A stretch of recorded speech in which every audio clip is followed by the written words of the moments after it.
النهاردة هنتكلم عن نقطة مهمة جدا ممكن تغير حياتنا لحاجات كتير، وهي مجال الاستثمار. تعال اقول لك واحدة واحدة. دلوقتي لو انت معاك فلوس كتير، هل الفلوس الكتير اللي انت هتستخدمها دي ممكن توديك لمجال انت مقتنع بيه ومحتاج تشتغل عليه؟ دي حاجة. طب الفلوس دي هتكون كافية اللي انت تعمل مشروع لنفسك؟ تعالى بقول لك السر. في كتاب اسمه الأب الغني والأب الفقير. الكتاب ده مهم جدا، بيعلمك ازاي تبقى غني، بيعلمك ازاي تبقى ثري. وعلمني حاجة لازم اشارككم معاها دلوقتي. ايه هي الحاجة دي؟ خلي عندك امتلاك المنظمة وليس العمل فيها. انت صاحب القدرة.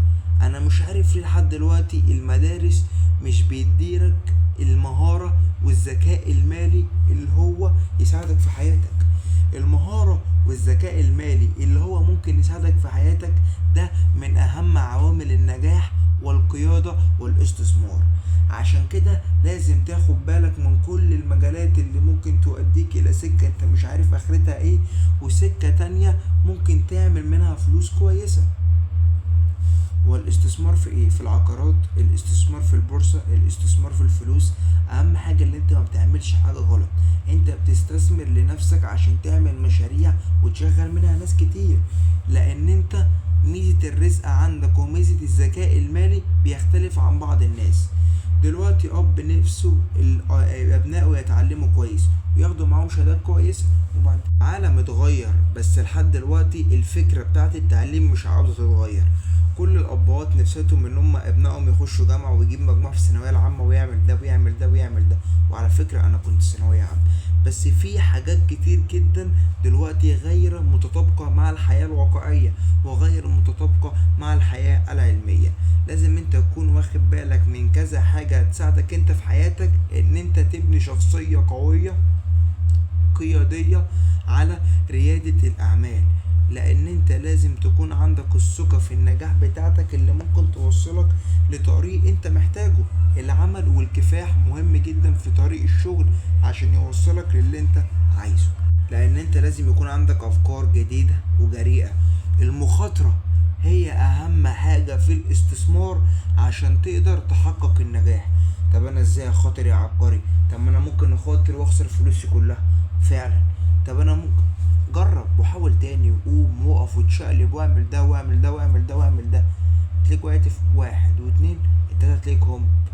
والله العظيم بجد الفلوس مش كل حاجة، بس دلوقتي في الحياة اللي احنا فيها بتساهم في كل حاجة، وده من اهم عوامل الاستثمار.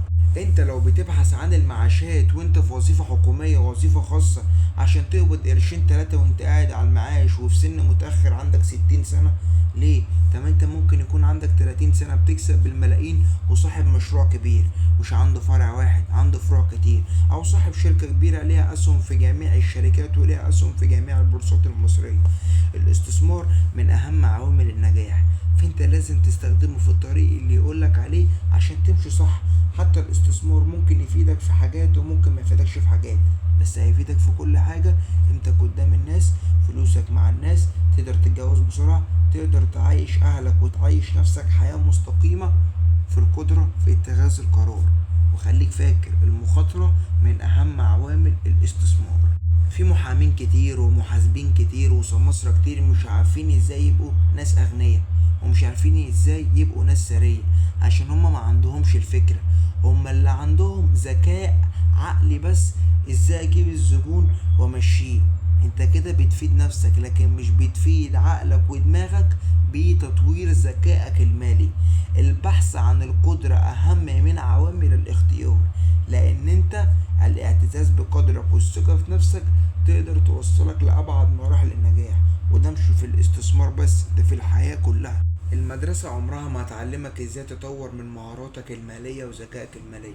المدارس بس ازاي بتعلمك تكتب ألف ب، تخش تمتحن وتنجح وتخش الجامعة وتتخرج وممكن تلاقي وظيفة تأمن بيها مستقبلك. لكن دلوقتي الكلام بيختلف لأن الحياة اختلفت، كلها بقى بيزنس اند بيزنس، ريادة اعمال في جميع الشركات مع جميع المتخصصين في كل مجال. يعني مهندس ومحاسب ومحامي شغالين عند ناس. طب انا ليه ما اكونش انا ده ومشغل دول كلهم عندي؟ في امتلاك القيادة والقدرة على امتلاك المنظمة وليس العمل فيها. الافكار الجديدة والجريئة هي اللي هتساعدك اللي انت تبني عمل لنفسك والتمتع بالروح التنافسية مع جميع المنافسين للوصول الى اكبر قدر من نفسك ومن ذاتك. مثلا واحد عنده شركة سوشيال ميديا او شركة دعاية واعلان، عايز يكبرها، عايز يطورها، هيعمل ايه؟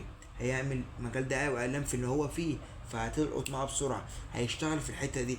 بعد كده يجيب 2 مصممين ديزاينر يشتغلوا معايا، بتاع برمجة يجي يشتغل معايا، HR، اكبر فرع هنا، يبقى في فرع هنا، الفلوس داخله هنا والفلوس داخله هنا، بدل ما دول شغالين هنا اشغل دول هنا. وببحث عن مدير لكل فرع عشان ابدا اتطور واحسب حساباتي وازاي افتح فرع تاني، واعمل دعوة اعلان لشغلي في جميع المنتجات بقى، في اي حاجة. وكمان لو حد عاوز يعمل دعاية واعلان لشغله يكلمني ويتواصل معايا. ومحتاج اللي انت تقرأ الاب الغني والاب الفقير، ده كتاب مهم جدا. لو انت عايز الPDF بتاعه ممكن تبعتلي على الخاص وابعتهولك. ولازم تكون واثق من عوامل الاستثمار ومهاراتك اللي هي تفيدك في نجاحك انت، لان انت الشخص اللي هتستفاد في الاخر.